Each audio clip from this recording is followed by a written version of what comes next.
Bob Seger is often remembered as one of America's most beloved rock storytellers, a blue-collar voice who sang about highways, heartbreak, and small-town dreams. But behind the radio hits and sold-out arenas lies a quieter, more complicated truth, one that many rock musicians have whispered about for decades. While fans embrace Seger as authentic and relatable, a surprising number of fellow rockers never felt the same admiration.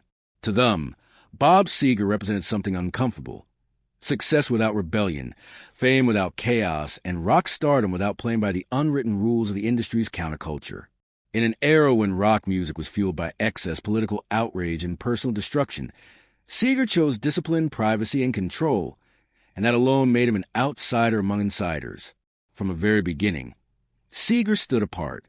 While many of his peers embraced psychedelic experimentation, glam personas, or radical politics, Seger focused on traditional songwriting, rooted in classic rock and roll structures and plain-spoken storytelling. To some musicians, this felt safe, even boring. Critics inside the industry quietly labeled him middle of the road, accusing him of crafting songs designed for mass appeal rather than artistic risk. As punk and progressive rock rose in the 1970s, Seger's refusal to follow trends earned him resentment. He wasn't chasing credibility in underground scenes. He was building a loyal mainstream audience, and that success irritated artists who believed struggle and obscurity were badges of honor. What truly fueled resentment, however, was Seger's iron grip on his music. Unlike many rock stars who freely licensed their songs for commercials, films, and endorsements, Seger was famously protective, often refusing requests that could have earned him millions more. While fans praised this as integrity, other musicians viewed it as arrogance or control. He was known to block covers, limit sampling, and keep tight legal boundaries around his catalog. To rockers who believed music should be shared, remixed, and reinterpreted freely, Seger came across as territorial. Someone guarded his legacy instead of letting it evolve. Then there was his personality. Bob Seger never played the rock star game. He avoided Hollywood, rarely socialized with other musicians, and stayed out of the celebrity party circuit. While legends were forming alliances, feuds, and mythologies, Seger went home. This distance created suspicion. In an industry built on image and camaraderie, Seger's isolation felt like rejection. Some artists interpreted his privacy as judgment, as if he believed he was above the chaos that consumed so many of his peers. In truth, Seger had watched the industry destroy people he admired, and he wanted no part of that fate. But not everyone saw it that way. Another point of tension was Seger's relationship with critics. While rock journalists often championed experimental or politically radical acts, Seger's working-class themes were sometimes dismissed as sentimental or conservative. Yet despite lukewarm critical praise, his albums sold in massive numbers. That disconnect angered musicians who felt critically validated but commercially ignored. To them, Seger symbolized a system where popularity outweighed artistic approval, a reminder that audiences, not critics or peers, ultimately decide legacy. Even Seger's lyrics rubbed some rockers the wrong way. Songs about aging, regret, and nostalgia were seen by younger or more aggressive artists as backward-looking, almost anti-revolutionary. While others screamed about tearing the system down, Seger reflected on what it cost to live inside it. His music didn't promise change. It acknowledged loss. That honesty resonated deeply with fans, but unsettled musicians who wanted rock to be a weapon, not a mirror. Perhaps the deepest reason some rockers couldn't stand Bob Seger is the simplest. He survived. While careers imploded from addiction, ego, and excess, Seger stepped away when he needed to, protected his voice, his family, and his sanity. He didn't burn out, he endured. And in a culture that often romanticizes self-destruction, survival can look like betrayal. Bob Seger didn't die young, didn't self-destruct, and didn't apologize for his success. And that quiet defiance made him impossible for some to forgive. In the end, Bob Seger's story exposes a harsh truth about rock culture itself. The genre that claims to celebrate individuality often punishes those who refuse to conform, even to rebellion. Seger never needed approval from fellow musicians because he understood something they didn't. Legacy isn't built on chaos, credibility, or controversy. It's built on songs that last.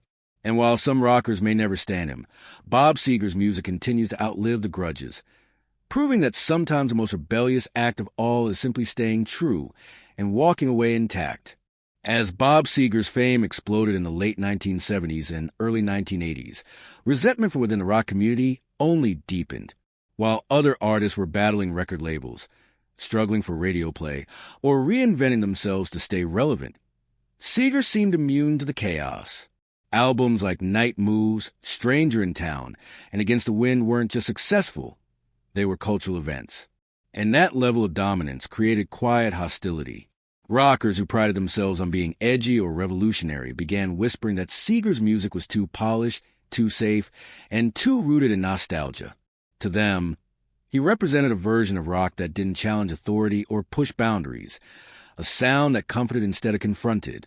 Behind closed doors, some musicians accused Seger of catering to middle America at the expense of artistic evolution. While punk bands were screaming about alienation and rebellion, Seger was singing about growing older, missed chances, and fading dreams. Those themes struck a nerve with listeners, but among rock purists, they were seen as surrender. Seger wasn't trying to shock anyone. He wasn't trying to change the world. He was documenting it. And in a genre obsessed with rebellion, documentation was seen as complacency. There was also jealousy over Seger's control. Unlike many artists who lost ownership of their work early in their careers, Seger fought relentlessly to retain creative authority. He delayed releases, rejected label pressure, and refused to flood the market with mediocre material. This meant fewer albums, but stronger ones. Other musicians, trapped in exploitative contracts, watched him exercise a level of autonomy they never had. To them, Seger wasn't just successful, he was untouchable. And nothing breeds resentment faster than watching someone win the game without sacrificing their soul. Seger's touring habits also stirred tension. He avoided non-stop touring cycles that burned out bands and destroyed families. When he toured, it was deliberate, well-managed, and profitable. When he stopped, he disappeared completely. No tabloids, no rehab stints, no public meltdowns. In an industry that thrives on spectacle, Seger's absence was interpreted as disinterest, even arrogance. Some rockers believed he thought he was better than the scene. In reality, he simply refused to let the scene consume him. Perhaps most frustrating to his critics was Seger's relationship with fans. His audience aged with him and stayed loyal. While other rock stars scrambled to stay relevant to younger generations, Seger embraced maturity. His concerts became communal experiences, filled with reflection rather than rebellion. For artists chasing relevance, watching Seger thrive without reinvention was infuriating. He proved that rock didn't need reinvention. It needed honesty. And that truth was uncomfortable for many who had built careers on illusion as the decades passed. Bob Seger's reputation transformed from mainstream hitmaker to untouchable legend. And that only widened the divide. Rockers who once dismissed him as safe or predictable found themselves watching history rewrite his legacy. His songs didn't fade. They hardened into classics. Night Moves, Against the Wind, and Turn the Page became generational anthems, played at funerals, weddings, road trips, and moments of personal reckoning. Meanwhile, many artists who mocked Seger's simplicity were forgotten entirely. That reversal stung. Seger's refusal to chase modern trends became his ultimate victory. While others collaborated desperately with younger artists or leaned into nostalgia tours, Seger stayed selective. He waited years between releases. He performed only when it mattered. He spoke only when he had something to say. This discipline clashed violently with an industry addicted to constant visibility. Rockers who lived online in interviews or in controversy saw Seger's silence as a rejection of the culture they depended on. Even critics who once downplayed his importance were forced to reconsider. Seger wasn't just a songwriter. He was a chronicler of the American emotional landscape. His music captured the exhaustion of ambition, the cost of time, and the quiet dignity of endurance. And that perspective was something many rockers lacked. They sang about fighting the system, but Seger sang about surviving it. That distinction made his work timeless and made others bitter. In private conversations, musicians admitted what they wouldn't say publicly. Bob Seger did everything right. He avoided addiction. He protected his voice. He preserved his family life. He owned his music. He walked away when he needed to. And worst of all, He never paid the price rock culture insists is necessary for greatness. He didn't self-destruct. He didn't become a cautionary tale. He became a success story. And in a genre that glorifies suffering, success without ruin feels like cheating. That is the real reason some rockers can't stand Bob Seger. Not because he lacked talent, not because he sold out, but because he proved that you could win completely without losing yourself. His legacy exposes a painful truth. Much of rock's mythology is self-inflicted. Seger didn't reject rock and roll. He rejected the lie that greatness requires destruction. And for those who built their identity on that lie, Bob Seger remains an uncomfortable reminder that there was another way, and they didn't take it.